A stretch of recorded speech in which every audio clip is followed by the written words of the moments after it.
আসসালামু আলাইকুম গাইস, আপনারা কেমন আছেন? আমি তো আলহামদুলিল্লাহ ভালো আছি। চলে আসছি রান্না নিয়ে, বাঁধাকপি ভাজি করব ডিম দিয়ে। তো সেজন্য চলে আসলাম। তো আমি আজকে ভাজিটা যেভাবে করব এইভাবে আপনারা করে দেখবেন। রুটি, পরোটা, পোলাও, ভাত সব কিছুর সাথেই ভাজিটা কিন্তু এত টেস্টি হয়, খেতে খুবই ভালো লাগে, অনেক মজা লাগে। তো আমি হচ্ছে বাঁধাকপি ভাজিটা সেদ্ধ করে নিছি। আপনারা চাইলে কিন্তু সেদ্ধটা আগেই করে নিতে পারেন। তো আমি হচ্ছে অফ ক্যামেরাতে বাঁধাকপি ভাজিটা আগেই সেদ্ধ করে নিছি পাশের চুলাতে। আর এখানে ডিম 2টার মতো ডিম লাগবে। তো আমি হচ্ছে 2টা ডিম দিলাম। আপনারা চাইলে ডিম আরও বেশি করে দিতে পারেন, আরও বেশি দিলে আরও খেতে টেস্ট হবে বেশি। তো 2টা দিলেই এনাফ আমার কাছে মনে হয়, তো সেজন্য 2টাই দিলাম। আর এখানে তেলের ভিতরে পেঁয়াজ কুচি দিয়ে দিলাম, আর হচ্ছে 2টা ডিম দিয়ে দিলাম। এখানে আমি কিন্তু কোনো কাঁচামরিচ ইউজ করিনি। আর ভাজিটা কিন্তু বাঁধাকপি ভাজি এমনিতেই এখন একটু হালকা মিষ্টি মিষ্টি লাগে, আর খেতে কিন্তু ভালোই লাগে। তারপরও আপনারা যদি চান 1 চামচের মতো, 4 চামচের চিনি ব্যবহার করতে পারেন। বাচ্চারা খেতে কিন্তু এই ভাজিটা ভীষণ পছন্দ করে বেশিরভাগ। তো দিয়ে দিলাম একটু হলুদের গুঁড়া আর একটু লবণ দিয়ে দিলাম স্বাদ মতো। শুধু ডিমটা ভাজার জন্য স্বাদ মতো লবণ দিলাম। আর হলুদের গুঁড়া দিলাম ডিমটা যাতে কালারটা একটু সুন্দর আসে, সাদা সাদা থাকবে সেজন্য হলুদ হলুদ হলে দেখতেও ভালো লাগবে সেজন্য দিলাম। আর ডিমটাকে একটু লাল লাল করেই এখানে ভেজে নিব। আপনারা ডিমটাকে লাল লাল করেই ভেজে নেবেন। আর আমার ভিডিওটা বেশি বেশি করে একটু শেয়ার করে দিবেন, দেখবেন সবাই, লাইক দিবেন, কমেন্ট করবেন, সাবস্ক্রাইব দিবেন। আর পেজে দেখে থাকলে ফলো দিয়ে লাইক দিয়ে সাথেই থাকবেন। তো এই তো ডিমটাকে একদম ঝুরা ঝুরা করে ভেজে নিছি আমি। এখন হচ্ছে ডিমটাকে একটা বাটিতে তুলে নিব। এই ডিমটাকে কিন্তু একদম ঝুরা ঝুরা করে ভেজে নেবেন, তাহলে কিন্তু দেখতেও সুন্দর লাগবে। ভাজিতে যখন দিবেন কালারটা কিন্তু দেখতে খুবই ভালো লাগবে সেই জন্য। তো এই তো আমি ঝোড়া করে ভেজে নিলাম। আর অনেকে হচ্ছে বাঁধাকপির সাথে একসাথে ডিমটা দিয়ে দেয়, ওইভাবে কিন্তু খেতে তেমন একটা ভালো লাগে না। একটা কেমন যেন ডিমের একটা আষ্টে আষ্টে গন্ধ আসে। আর এইভাবে ভাজি করলে কিন্তু কোনো গন্ধ লাগবে না ডিমের। তো এইভাবে ভাজি করে নেবেন। এখন আবার আমি খানিকটা তেল দিয়ে দিলাম, যাতে পেঁয়াজ কাঁচামরিচটা ভাজবো সেই জন্য। তো এই তো কাঁচামরিচ কুচি দিয়ে দিলাম, আর দিয়ে দিলাম পেঁয়াজ কুচি কিছুটা দিয়ে, তারপরে হচ্ছে একটু লাড়াটাড়া দিয়ে এখন হলুদের গুঁড়া দিব, আর কিছুটা লবণ দিব।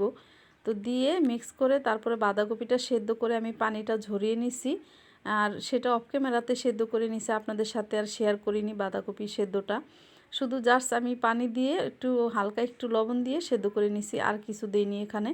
তো আপনারা ওইভাবেই সেদ্ধ করে নেবেন। আর এই তো দিয়ে দিলাম আমি বাঁধাকপি ভাজিটা।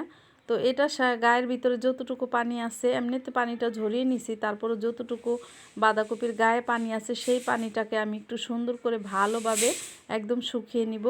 আর একটু তেল বেশি লাগে এই ভাজিটা করলে, তেলটা বেশি দিলে খেতে কিন্তু ভালো লাগে। কম তেলে এই ভাজিটা খেতে ভালো লাগে না, একদম শাকের মতো। শাকের যেমন তেল একটু বেশি হলে খেতে ভালো লাগে, সেরকমই। তো যাই হোক, আমি এখন ভালোভাবে মিক্স করে দিলাম উল্টে পাল্টে একদম। ভাজিটা তেলের সাথে একদম মিক্স করে দিলে কালারটা কিন্তু একটু হলুদ হলুদ আসবে। তো যাই হোক, একটু পানিটা টানিয়ে তারপরে আমি হচ্ছে এখন এই যে ডিমটা দিয়ে দিলাম। এই ডিমটা দিলে ভাজির সাথে একটু দেখা যায় বাচ্চারা খেতে পছন্দ করে, ডিম দেখে দেখেই কিন্তু বাচ্চারা খেয়ে নিতে পারে খুশিতে। আর বাচ্চারা এই ভাজিটা বেশিরভাগ পছন্দ করে, একটু চিনি দিলে মিষ্টি মিষ্টি লাগে খেতে, কিন্তু ওরা পছন্দ করে বেশি। আর আপনি এই ভাজিটা রুটি, পরোটা, পোলাও সব কিছুর সাথে কিন্তু খেতে পারবেন, এত মজা হয়। তো এই তো আমি ভালোভাবে ডিমটা ভাজির সাথে মিক্স করে নিলাম সুন্দর করে। এখন ধনেপাতাটা দিয়ে দিব, হাত দিয়ে চিড়ে চিড়ে দিয়ে দিলাম। ধনেপাতাটা একদম নরম, সেটা হাত দিয়ে ছিঁড়লেই হয়ে যায়। আমি বেশিরভাগ ধনেপাতা হাত দিয়ে ছিঁড়ে এই তরকারিতে হচ্ছে দিয়ে দিই, কাটাকাটির ঝামেলায় আর যাই না। তো যাই হোক, এখন মিক্স করে নিব সুন্দর করে। ধনেপাতার একটা সুন্দর ঘ্রাণ আছে, তো এই ভাজিটার সাথে দিলে ফ্লেভারটাও ভালো আসে সেজন্য দিলাম। আর লাস্ট ফিনিশিংয়ে আমি আরেকটা জিনিস দিব, সেটা দিলে খেতে কিন্তু আরও বেশি মজা হয়ে যাবে। তো এই তো ভালোভাবে মিক্স করে নিলাম। এখন দিয়ে দিব হচ্ছে আমি একটু গরম মশলার গুঁড়া। গরম মশলার গুঁড়াটা অবশ্যই দিবেন, তা না হলে ভাজিটা খেতে কিন্তু একটু ভালো লাগবে না। দিয়ে তারপরে ভালোভাবে মিক্স করে সুন্দর করে একদম ভাজা ভাজা করে নিছি আমি তেলের উপরে। এই ভাজিটা যত আপনি ভাজা ভাজা করবেন ততই কিন্তু খেতে বেশি মজা হবে, আর স্বাদটাও বাড়বে। তো এভাবে ভাজা ভাজা করে খেয়ে দেখবেন, অবশ্যই ভালো লাগবে। সকালবেলা কিন্তু পরোটা রুটির সাথেও আপনারা এই নাস্তার সাথে এই ভাজিটা খেতে পারেন, অনেক ভালো লাগে। মেহমান আসলে এই ভাজিটা রুটি পরোটার সাথে দিবেন, দেখবেন মেহমান একদম অনায়াসে চেটেপুটে খেয়ে নিবে, এতটাই মজা হয়। তো এই তো ভাজিটা আমার হয়ে গেছে, এখন আমি নামিয়ে নিব। একদম সুন্দর করে করে নিছি, দেখুন। আর ডিমটা কিন্তু দেখা যায়, দেখতেও ভালো লাগে, খেতেও কিন্তু সুন্দর। যেই জিনিস দেখতে সুন্দর হয় খেতেও কিন্তু ভালো লাগে। তো যাই হোক, ভাজিটা হয়ে গেছে আমার একদম। এখন আর এই তো ভাজিটা নামিয়ে নিব। আর এখন ডিমটা কিন্তু দেখতে সুন্দর লাগতেছে, আমার কাছে তো ভীষণ ভালো লাগতেছে। আপনাদের কাছে কেমন লাগছে জানি না, ক্যামেরায় হয়তো এতটা ডিম দেখা যায় না, কিন্তু ডিমটা উপর উপর দেখা যায় আর দেখতে